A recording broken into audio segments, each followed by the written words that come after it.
My best friend kept flirting with me for months. When I finally confessed, he laughed in my face and said I was delusional. So I'd been best friends with Ryan since the sophomore year of college, when we got paired up for a chemistry project. We just clicked immediately, and spent the next 4 years basically attached at the hip. After graduation, we both got jobs in the same city and kept hanging out constantly. Everything was totally platonic until about 8 months ago, when Ryan started acting differently. It started with him texting me good morning every single day with heart emojis. Then he'd constantly find excuses to touch me, like fixing my hair or putting his hand on my lower back when we walked through doors. He started calling me beautiful instead of dude, and would get weird when other guys talked to me at bars. When we'd watch movies at his place, he'd pull me close and play with my hair for hours. One time, he literally traced circles on my thigh for an entire episode of a show, and when I looked at him, he just smiled and kept going. My roommate Jess said he was obviously into me, but I kept making excuses because I didn't want to ruin the friendship if I was reading it wrong. But then Ryan escalated things even more. He started buying me random gifts like jewelry and expensive perfume. He'd plan these elaborate hangouts that were basically dates, complete with reservations at romantic restaurants where he'd insist on paying. He drunk called me one night at 2 a.m. saying he missed my voice and needed to hear it before he could sleep. Another time we were at a party, and he told everyone I was the most important person in his life while staring straight at me. He even introduced me to his new co-workers as his girl, before quickly correcting himself. The final straw was when he showed up at my apartment with flowers after I had a bad day at work, held me for 20 minutes, and whispered that everything would be okay, because he'd always take care of me. That night, I decided I had to tell him how I felt, because the signals were so obvious even my Uber driver commented on how in love my boyfriend seemed. I planned it all out, invited Ryan over for dinner at my place, and made his favorite food. After we ate, I sat him down and told him I'd developed feelings for him, and wanted to know if he felt the same way since he'd been acting like he did for months. Ryan literally burst out laughing.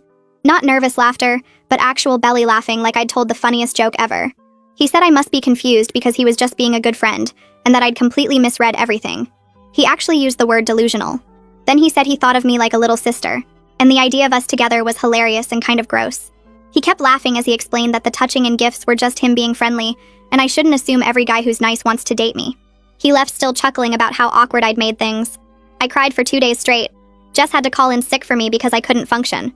But then I got angry. Really angry. Because you don't act like that with someone you see as a sister. So I decided to show Ryan exactly what he'd thrown away. First, I completely cut contact. No explanation, no dramatic goodbye. Just stopped responding to everything. Ryan texted asking if I was okay, and I left him on read. He called 6 times that first week, and I ignored every single one. He even showed up at my apartment, but I had Jess tell him I wasn't home even though my car was right there. While Ryan was freaking out about losing his best friend, I started living my absolute best life. I joined a boxing gym and got in the best shape ever. I started wearing the clothes I'd always been too self-conscious to wear. I got that promotion I'd been working toward and started making bank. But the real kicker was when I started dating Alex from my gym. Alex was everything Ryan pretended not to be.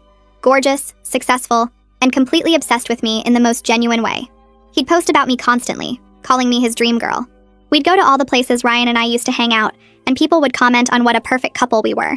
Ryan started seeing it all through mutual friends' social media and lost his mind. He tried reaching out through our friend group, saying he missed me and didn't understand what happened. Our mutual friend Kevin told me Ryan kept asking about Alex and whether I was really happy. Then Ryan started showing up at places he knew I'd be. The coffee shop I went to every Saturday, the bookstore I loved, and even my gym, until they told him he needed a membership to keep hanging around. Each time he'd try to approach, and I'd act like he was invisible while Alex held me closer.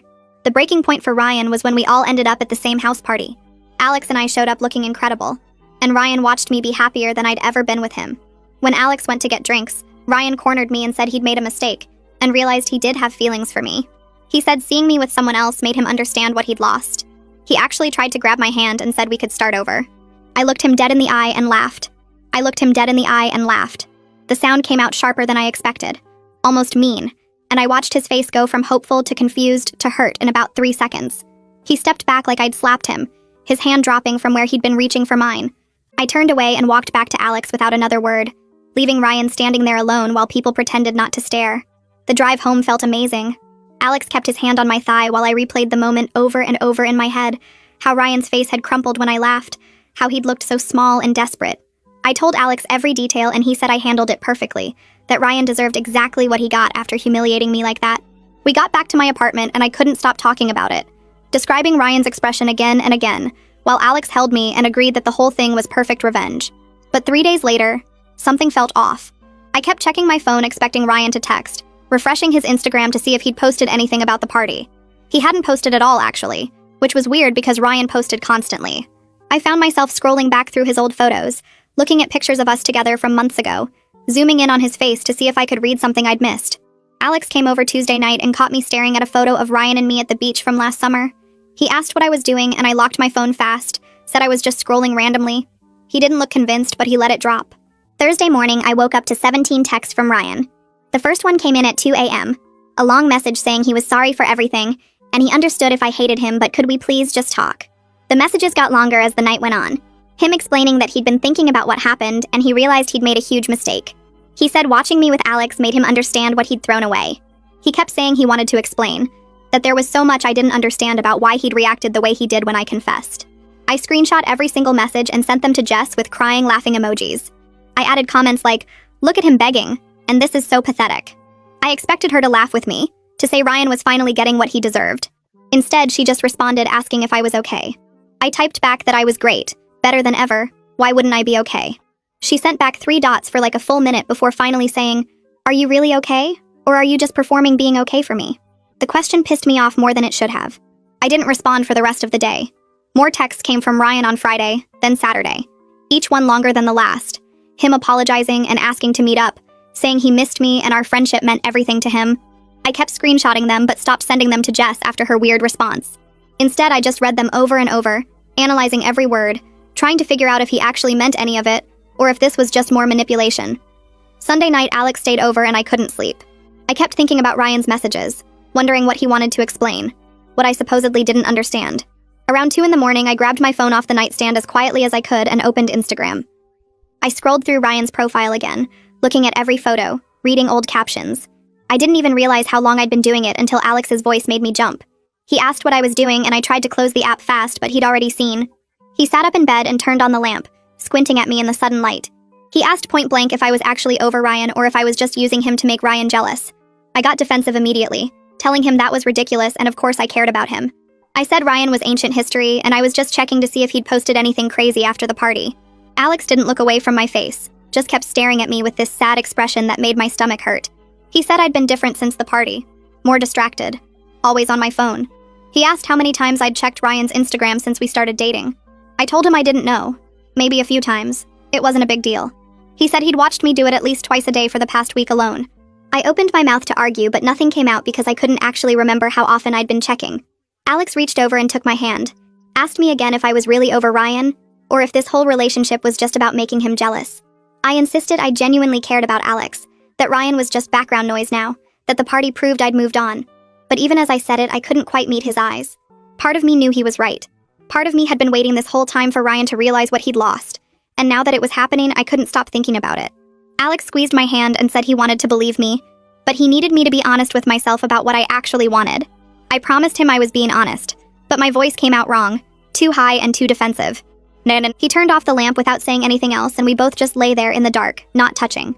Monday afternoon, Maya texted the group chat saying she was having people over for dinner Saturday and everyone should come. She added that this included both me and Ryan because she was tired of managing drama, and we were all adults who could handle being in the same room. I stared at the message for a solid 5 minutes trying to figure out how to get out of it. But if I said no, it would look like I wasn't actually over everything. Like seeing Ryan still bothered me. So I responded that I'd be there and I'd bring Alex. The week dragged by. I kept checking to see if Ryan had responded to Maya's invitation, but the group chat stayed quiet. Wednesday, he texted me directly again. Another long message about how he'd been doing a lot of thinking, and really needed to talk to me in person. I left it on read. Thursday, he sent a shorter message just saying please. I almost responded, but then remembered his face when he'd laughed at my confession, and deleted the text I'd started typing. Saturday night, Alex and I showed up at Maya's apartment right on time.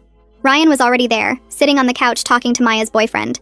He looked up when we walked in, and his whole face changed, going from relaxed to tense in a second.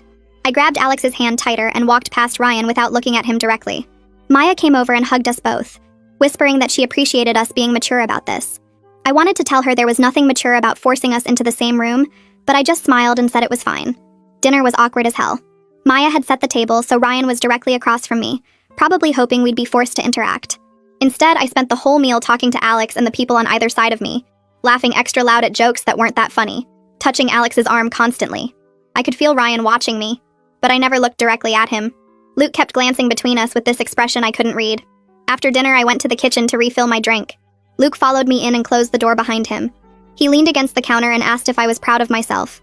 I said I didn't know what he meant. He said everyone knew exactly what I was doing, parading Alex around specifically to hurt Ryan, making sure Ryan saw how happy I was without him. I told Luke that Ryan had humiliated me, and he deserved to see me doing better. Luke shook his head and said I wasn't doing better. I was being cruel to someone who'd been my best friend for years. He said the whole friend group was uncomfortable watching me weaponize Alex in our social circle just to get revenge. He asked why I needed revenge this badly, why I couldn't just move on like an actual adult. I felt my face get hot and told Luke he had no idea what Ryan had done to me, how he'd led me on for months and then laughed in my face. Luke said he knew all that and Ryan had been wrong, but that didn't make what I was doing now any less manipulative. He said watching me had made him realize I was capable of being just as cruel as Ryan when I wanted to be. I left the kitchen without responding, grabbed Alex and told him we needed to go. The next week, I threw myself into work like my life depended on it. I stayed late every night, volunteered for extra projects, responded to emails at midnight. My boss noticed and pulled me aside Wednesday to say she was impressed with my initiative. Thursday, I landed a huge client that the senior team had been trying to get for months. They actually called a meeting to congratulate me, and my boss mentioned that if I kept performing at this level, another promotion might be coming sooner than expected. For a few days, I felt like myself again. Not the version of me that was obsessed with Ryan or performing happiness for revenge, but the actual me who worked hard and was good at her job. I realized I'd almost forgotten what it felt like to be proud of something that had nothing to do with making Ryan regret losing me. The accomplishment felt real in a way that laughing in Ryan's face hadn't. It was mine. Something I'd earned.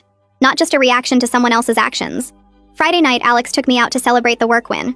We went to this nice restaurant downtown and he ordered champagne. For the first hour, everything felt normal and good. Like we were an actual couple celebrating an actual achievement. But halfway through the main course, Alex put down his fork and said we needed to talk. My stomach dropped because nothing good ever follows those words. He said he needed to know whether this relationship was real or just convenient timing. I started to protest, but he held up his hand and kept talking. He said he'd known from the start that I was rebounding hard and using him to make someone jealous. But he'd gone along with it hoping I'd eventually actually see him as a person instead of a tool. He said it had been months now and he still wasn't sure I actually cared about him, or if he was just a prop in my revenge story. I told him of course I cared about him, that he was important to me, that this was real. But even as I said it, I could hear how hollow it sounded. Alex looked at me sadly and said he needed to know if that was ever going to be actually true, or if I was always going to be thinking about Ryan while I was with him. He said he deserved better than being someone's revenge fantasy, and honestly, so did I. The champagne suddenly tasted sour in my mouth. I woke up Saturday morning to Jess sitting on the edge of my bed holding 2 cups of coffee. She handed me one and said we needed to talk, that she couldn't keep doing this. I asked what she meant and she said she'd been covering for me, telling people I was fine when I clearly wasn't, and she couldn't keep watching me destroy myself over someone who didn't deserve this much of my energy. She pulled out her phone and showed me my own location history from Find My Friends. I'd been checking Ryan's location 47 times on Thursday alone. She said I'd been engineering situations to run into him, timing my gym visits to match his schedule, going to the coffee shop at exactly the times I knew he'd be there. She said I talked about him constantly even when I claimed to be over it, that every conversation somehow circled back to Ryan and what he'd done and how he must be feeling now. Jess said she was genuinely worried about me, that this obsession wasn't healthy and it was affecting everything in my life. She mentioned that Alex had texted her asking if I was okay, that my boss had called her once when I didn't show up for a meeting because I'd been sitting in my car outside Ryan's apartment building. I didn't even remember missing that meeting. Jess squeezed my hand and said she loved me, but I needed to actually deal with what happened instead of turning my entire life into a revenge mission. Tuesday afternoon, I got home from work to find a letter in my mailbox. Handwritten, my name on the envelope in Ryan's messy scrawl. I sat in my car for 20 minutes just staring at it before I finally opened it. The letter was 4 pages long, his handwriting getting messier as it went like he'd been writing fast to get everything out. He wrote that he'd panicked when I confessed because he was scared of losing me as a friend. He said he'd convinced himself that rejection was safer than risking the most important relationship in his life. He explained that he'd been in therapy for 6 weeks trying to understand why he sabotages emotional closeness, why he pushes away people he cares about. His therapist had helped him realize he had serious problems with emotional vulnerability that went back to his parents' divorce when he was 12. The letter said he knew now that laughing at me was the cruelest possible response to someone he actually cared about deeply. He wrote that he'd been replaying that moment for months, seeing my face when he laughed, and he understood why I hated him.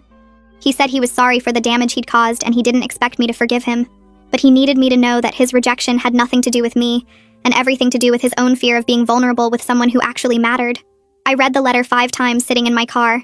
Then I went inside and read it 3 more times. I didn't know what to feel about it. Part of me wanted to crumple it up and throw it away, to stay angry because anger felt safer than whatever complicated mess of emotions was trying to surface. But another part of me recognized something real in his words. something vulnerable that felt different from his desperate texts. Wednesday night, someone knocked on my apartment door.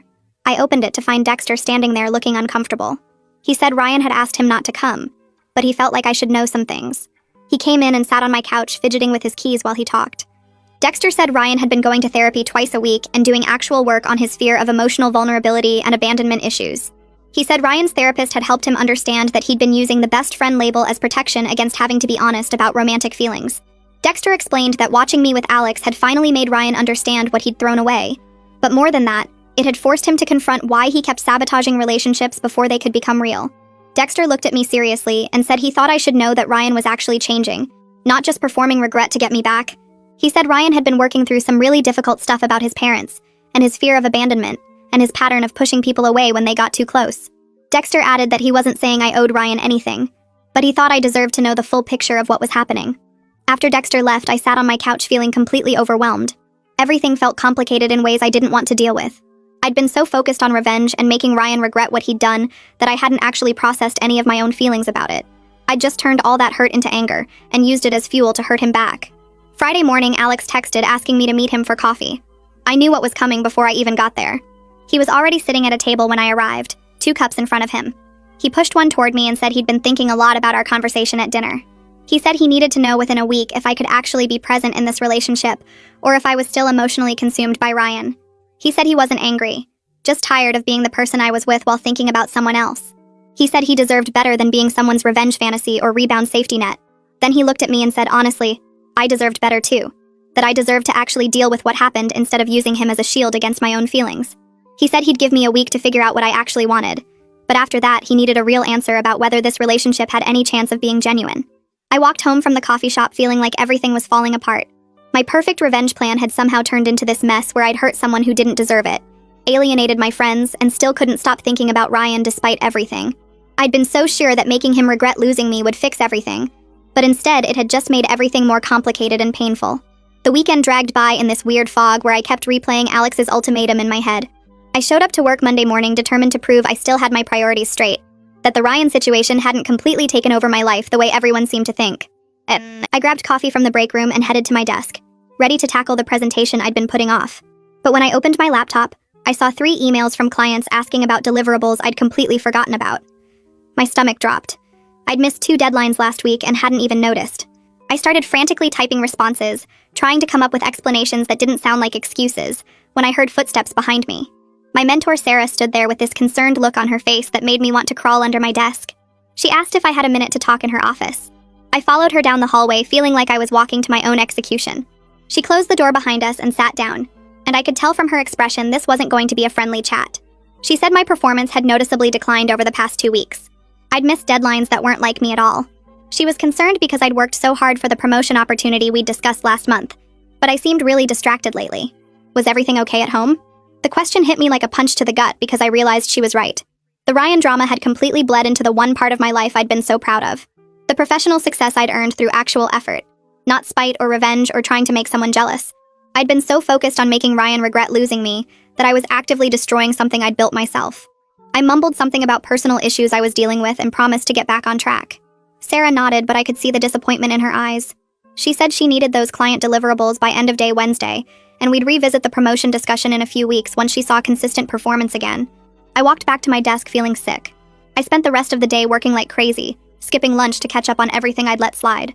By the time I left the office at 8 that night, I'd made progress, but I kept thinking about how close I'd come to throwing away something that actually mattered. Something that had nothing to do with Ryan or Alex or proving anything to anyone. Maya's birthday party was that Friday, and I seriously considered not going. The thought of seeing Ryan again, of maintaining polite small talk while our entire friend group watched us nervously, made me want to fake being sick.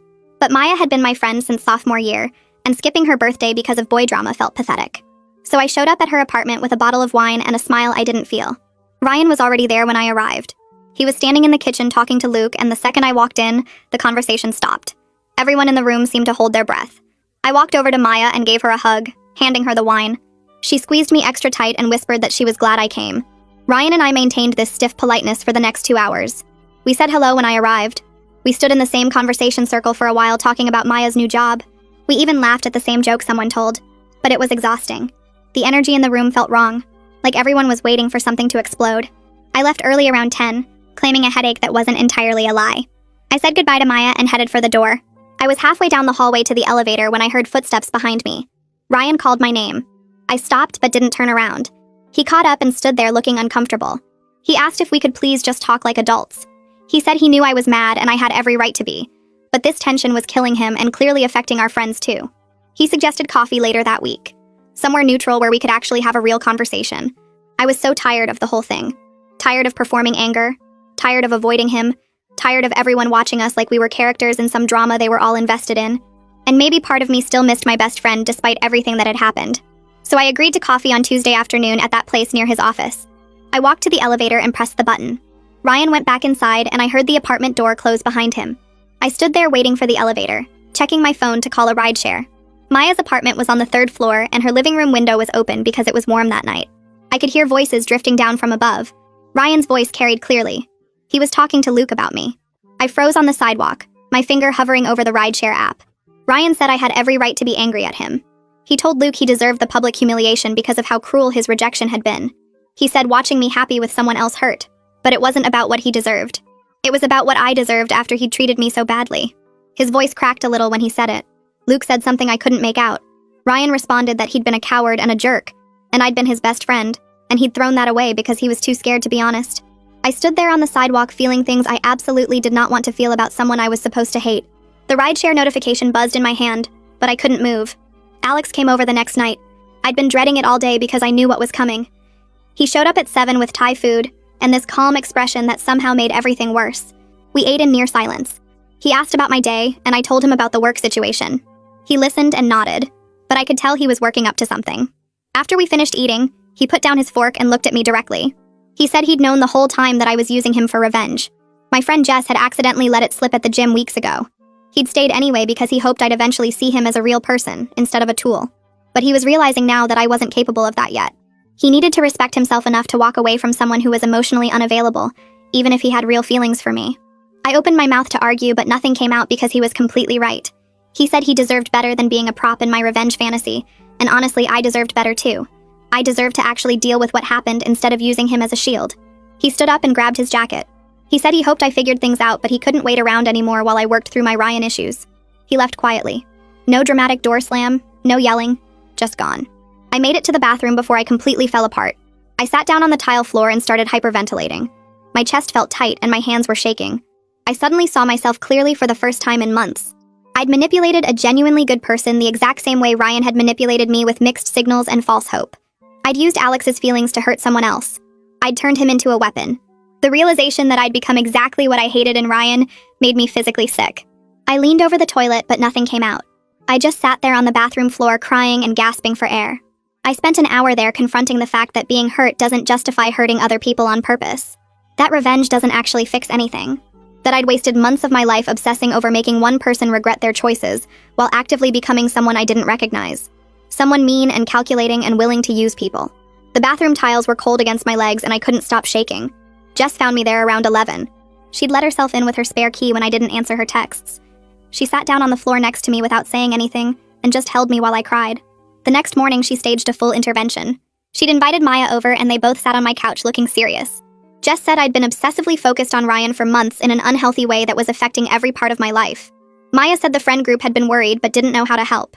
They'd watched me weaponize my relationship with Alex and create tension at every social gathering. Jess said I needed to deal with the actual hurt instead of performing revenge. This behavior wasn't who I really was, and they missed their friend who had interests beyond making one guy regret his choices. Maya added that several people in our friend group had been uncomfortable, but nobody knew how to call it out without seeming unsupportive. They both looked at me with this mix of concern and frustration. I sat there feeling exposed and ashamed because everything they said was true. I texted Alex that afternoon asking to meet. He agreed to coffee the next day. I showed up early and rehearsed what I wanted to say about 50 times in my head. When he arrived, I apologized with complete honesty. I told him I'd used him and hadn't seen him as a real person with feelings beyond how he made Ryan jealous. I said I understood if he never wanted to speak to me again, but I needed him to know I recognized what I'd done was wrong and manipulative. He deserved so much better than being a prop in my revenge fantasy. I was genuinely sorry for the hurt I'd caused while claiming to be the victim. Alex listened without interrupting. When I finished, he said he appreciated the apology. He asked if I'd figured out what I actually wanted yet, or if I was still stuck on Ryan. I told him honestly I didn't know. He nodded and said he respected that I was at least being real now. He said maybe we could be friends eventually, but he needed space first. We left the coffee shop going separate directions. Tuesday afternoon, I met Ryan at the cafe near his office. We sat across from each other in a back booth and had the most honest conversation we'd ever had. He told me about his therapy work on attachment issues and fear of being left behind.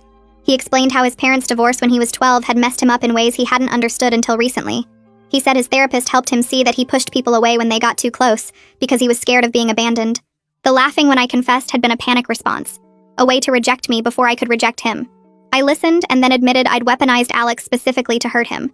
I'd used social situations to make him jealous. I'd been cruel on purpose because I wanted him to feel as bad as he'd made me feel.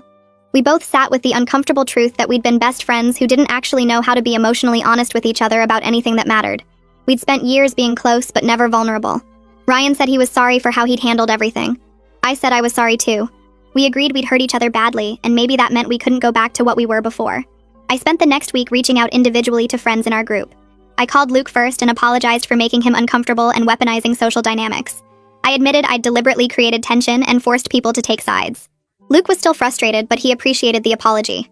He said he'd been worried about me, but didn't know how to say anything without making things worse. I called Maya next, and she said she was glad I was finally being real about what happened instead of playing victim while actively hurting people. I texted a few other friends with similar apologies. Several of them admitted they hadn't known how to call out my behavior without seeming unsupportive. Everyone seemed relieved I was acknowledging it. The conversations were awkward and uncomfortable, but necessary. 2 weeks later, Alex texted asking to meet again.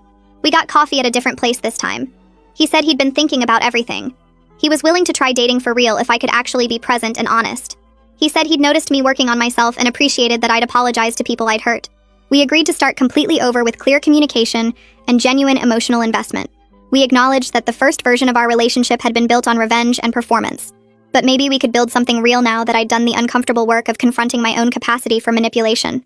I told him I couldn't promise I had everything figured out, but I wanted to try for real this time. He smiled and said that was enough for now. We decided to take things slow and actually get to know each other without Ryan's shadow hanging over everything. I texted Ryan a week later asking if he wanted to meet at the park near his apartment, somewhere neutral where we could actually talk without our friends watching or either of us feeling trapped. He showed up looking tired, like he hadn't been sleeping much, and we sat on a bench facing the pond where ducks were swimming in circles. We talked for almost 2 hours about everything we'd never said before, about how our friendship had always felt safe because neither of us had to be fully honest about what we wanted or needed. Ryan admitted he'd used the best friend label as a shield against having to risk real rejection, and I admitted I'd convinced myself his mixed signals were enough because asking for more felt too scary.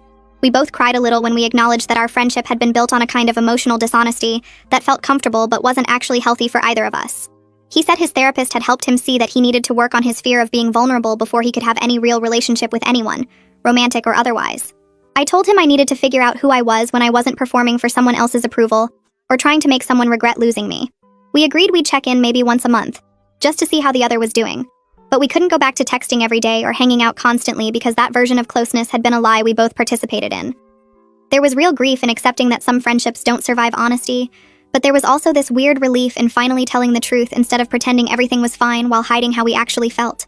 4 months after the party where I'd laughed in Ryan's face, I was sitting in my therapist's office talking about why I'd spent so much energy on revenge instead of just processing the hurt and moving on. Dr. Anderson had helped me see that I'd been seeking validation through making Ryan regret his choices because I didn't actually believe I was worth wanting unless someone else confirmed it through their suffering. Alex and I were dating for real now, taking things slow and actually talking about our feelings instead of just looking good together on social media. We'd deleted the couple's photos from the revenge era and started over with actual honesty about what we both needed from a relationship. I'd thrown myself back into work and gotten that second promotion my boss had mentioned, and I'd started rock climbing on weekends, something I'd always wanted to try but had never made time for when I was obsessed with the Ryan situation. Some days were still hard though, like when I'd catch myself wanting to check his Instagram or engineer a situation where he'd see me looking happy, and I'd have to actively choose not to do those things. Dr. Anderson kept reminding me that growth wasn't some dramatic moment where everything suddenly clicked into place and I became a completely different person, but rather this ongoing messy process of catching myself falling into old patterns and choosing something different instead.